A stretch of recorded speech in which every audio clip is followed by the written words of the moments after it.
Hasta acá fuimos trabajando con capítulos sueltos, con propuestas, nada ordenado. La idea es desde acá en adelante empezar a armar capítulo por capítulo un libro y que nos haga de alguna manera el canal de un audiolibro de una biblioteca de a poco.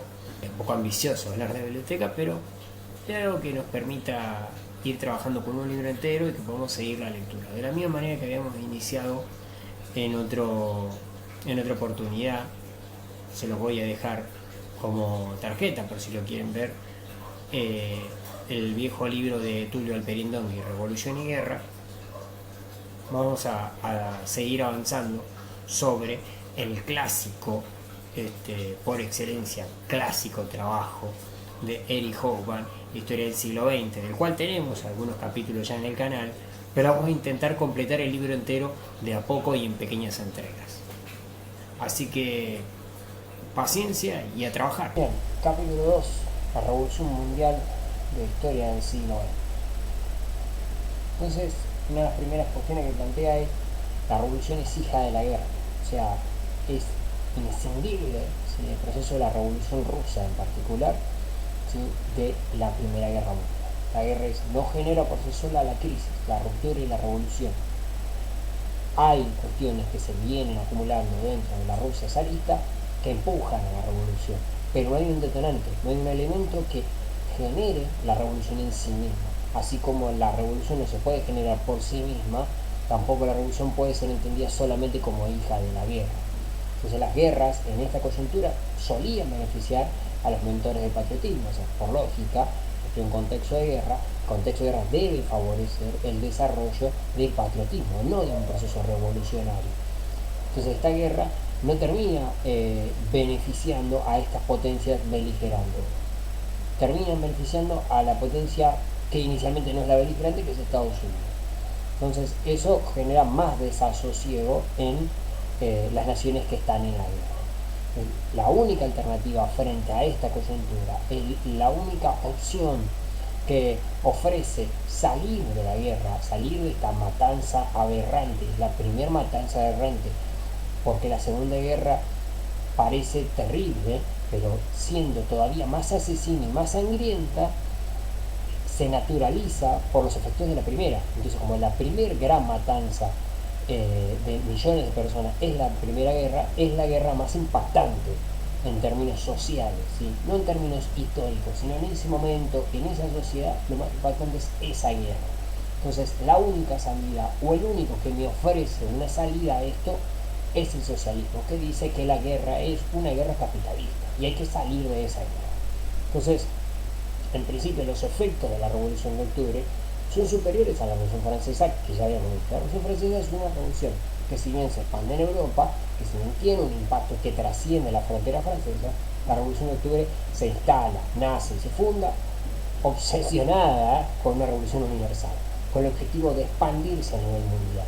Pero no solamente se expande porque lo hace, se expande porque los efectos inmediatos en otras naciones es tomar el ejemplo ruso y querer ser como los rusos.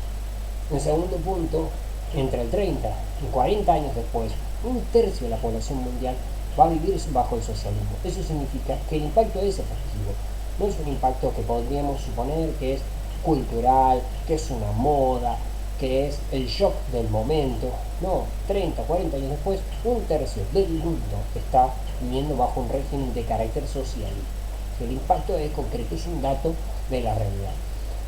En tercera instancia, lo que va a marcar Hobsbawm es que el comunismo se propone como superador y busca ser universal. O sea, hay una cuestión, una premisa de inicio del socialismo que se coloca frente al resto como una propuesta superadora, mejor que eso, mejor que lo que generó la guerra, pero además de eso que propone ser universal para el mundo entero.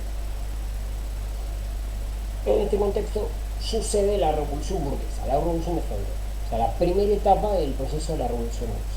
Durante el siglo XX, el comunismo soviético intentó ser la alternativa superadora al capitalismo.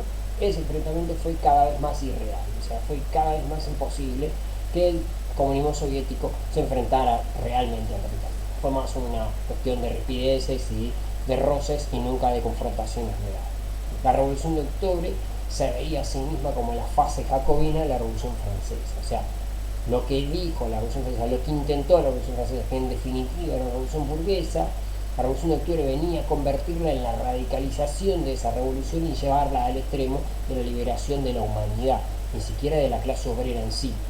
Rusia parecía destinada en este sentido a la liberación mundial, ¿sí? No había otra opción.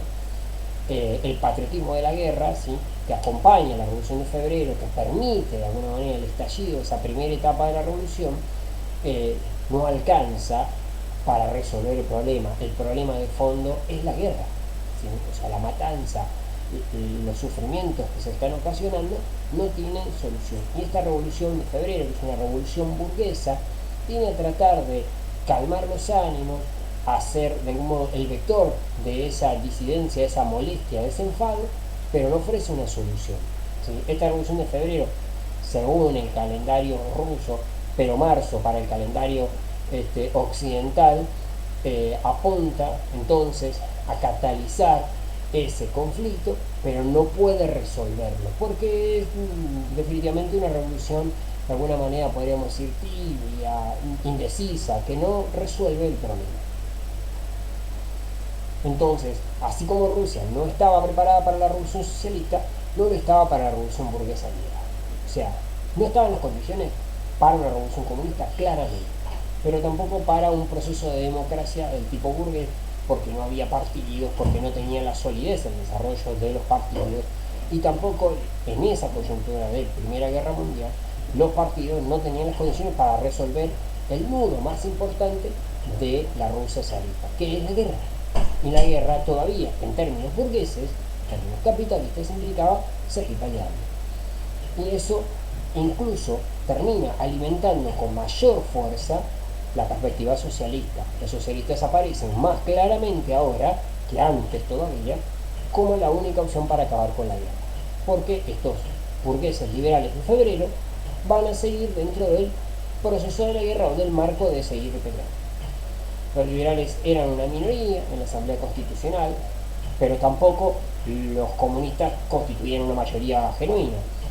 En el 17 Lenin llega a la conclusión de que no es el momento de la revolución liberal y que no tiene sentido, y ve claramente que hay limitantes para la revolución socialista, que no está la conciencia de clase madurada, que no tienen esa capacidad, pero claramente Lenin entiende que un grado de organización severo, estricto, disciplinado, le va a permitir a un pequeño núcleo de militantes organizados y preparados hacer una revolución si toman la decisión en el momento correcto.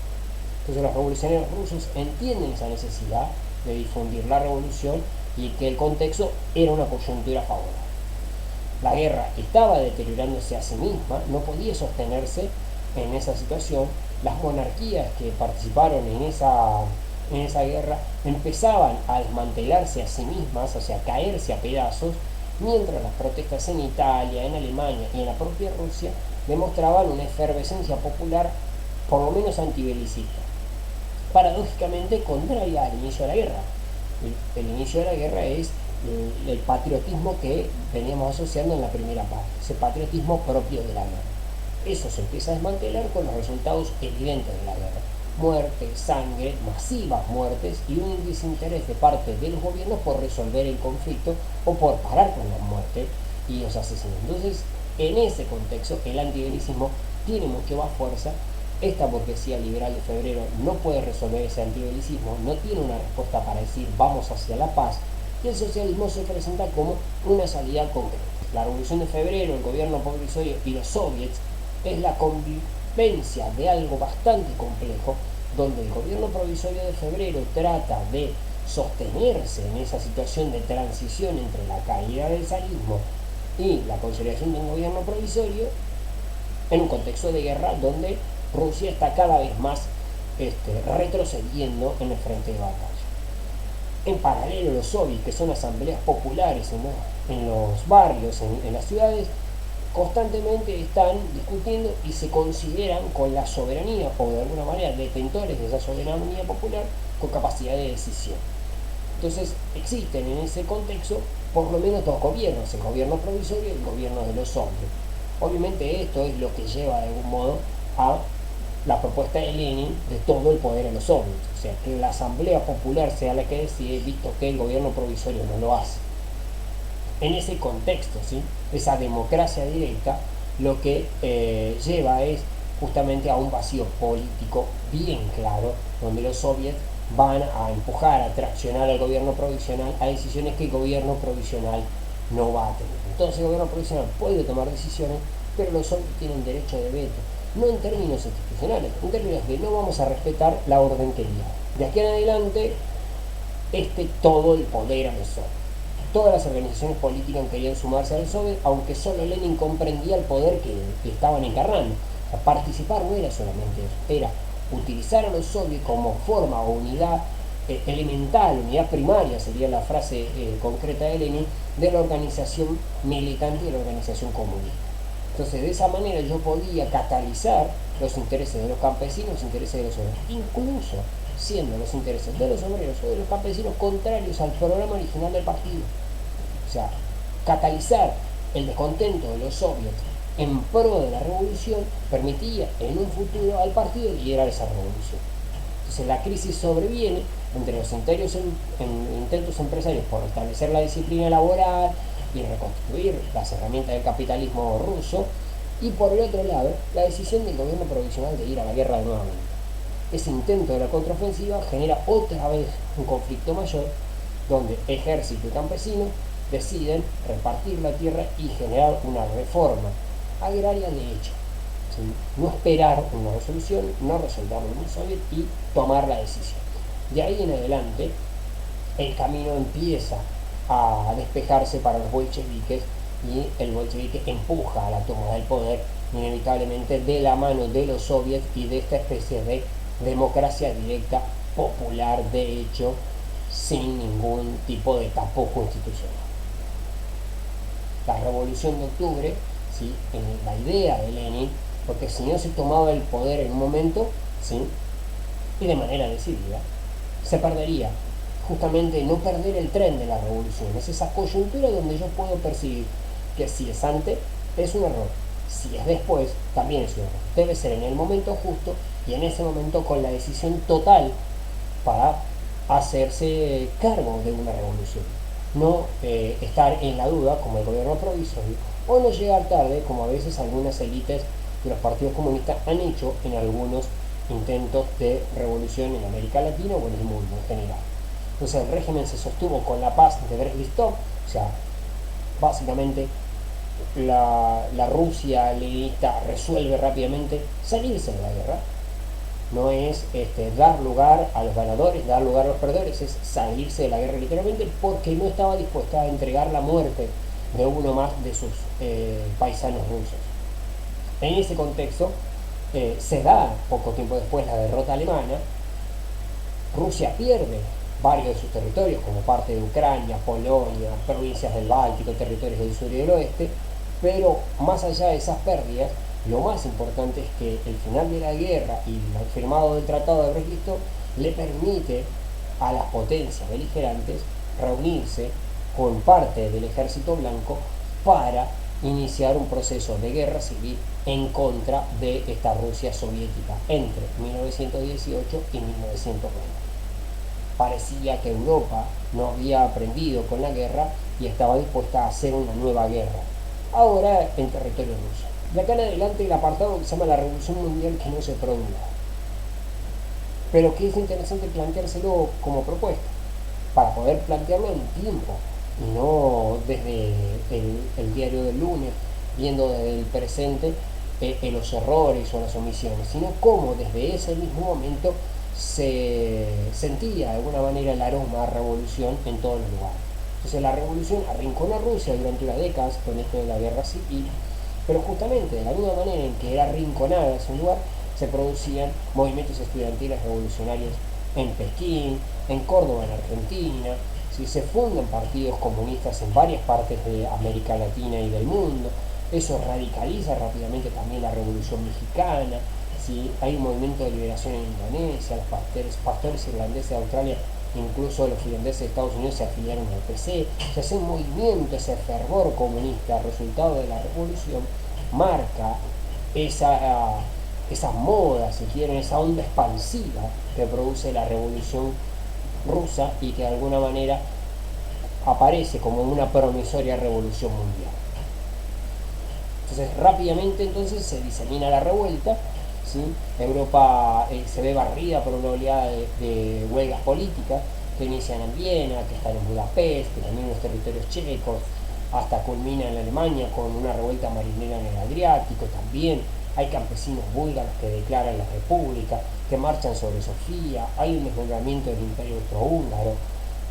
Ese contexto, ¿sí?, hace que los bolcheviques se conviertan de alguna manera en la punta de lanza o en el detonante de una serie de revueltas populares que empiezan a diseminarse por tanto Europa Oriental, Europa Occidental, como recién veíamos sobre Asia, sobre América Latina y sobre incluso Norteamérica. La revolución en particular en Alemania, ¿sí?, favorece la ilusión de una liberación general, un movimiento obrero alemán que, si bien era moderado, ¿sí?, y de alguna manera es la guerra lo que lo moviliza y lo empuja, en este caso aparece como cierto grado de radicalización. Hay una especie de animarse ahora. Y se funda un intento de república socialista en 1918, que es derrotada, y la muerte posterior de Rosa Luxemburgo, una de las grandes referentes del movimiento comunista de la época, empuja así en la primavera del 19 a un intento de establecimiento de una república soviética en Múnich.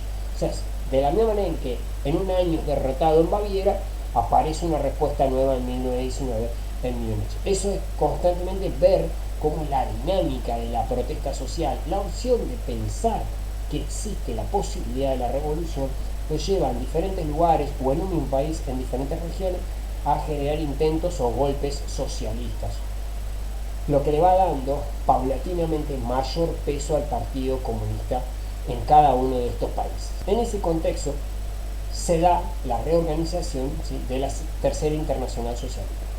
La Primera Internacional es la clásica, la fundada por Marx, Engels y parte del movimiento anarquista. La Segunda Internacional es de alguna manera la que tiene los sujetos más reconocidos, Luxemburgo, Kautsky, Lenin, que de alguna manera van a implotar casi en momentos previos a la Primera Guerra Mundial con respecto a cuál es la postura tomada. Y incluso dentro de esa internacional socialista hay mezclas de posturas proactivas con respecto a la guerra, antibelicistas o pro-revolucionarias, y otras posturas directamente que todavía rayan en el patriotismo y en las posturas o en las lecturas patrióticas acerca de los culpables de la guerra.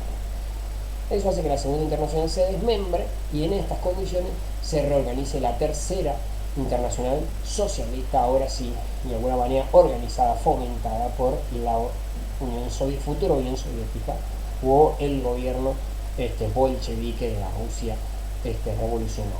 Los movimientos se muestran que una tendencia a calmarse, la efervescencia empieza a bajar, pero la victoria en la guerra civil del grupo soviético consolida y le permite al Partido Comunista empezar el camino de la institucionalización de la revolución. En ese sentido también hay una fuerte esperanza, por ejemplo, en la alianza entre el Partido Comunista bolchevique y el Kuomintang chino, que inicia su gran ofensiva entre el 25 y el 27. Si bien ese movimiento del Kuomintang se deteriora, en principio todavía se puede ver que más allá de la guerra civil todavía hay movimientos populares con cierta efervescencia revolucionaria. Ya después empieza este periodo complejo entre la muerte de Lenin, el ascenso de Stalin y la instancia entre las negociaciones de Stalin y Hitler, que cambia parte de la agenda, pero lo que más se instala es el proceso de una revolución en un país y el proyecto cada vez más claro de la Rusia soviética, ahora sí, de la Unión Soviética consolidada como ese socialismo en un solo país. La guerra deja en buena parte una situación destrozada, el movimiento obrero sin embargo está organizado a nivel mundial, es muy fuerte, el ascenso de Hitler genera conflictividad interna del bolchevismo, que se suma al ascenso de Stalin y los conflictos internos entre trotskismo, stalinismo y lo que queda del leninismo. La disciplina ahora del partido deja de ser por el partido en sí mismo y empiezan a ser una disciplina basada en los intereses del Estado soviético.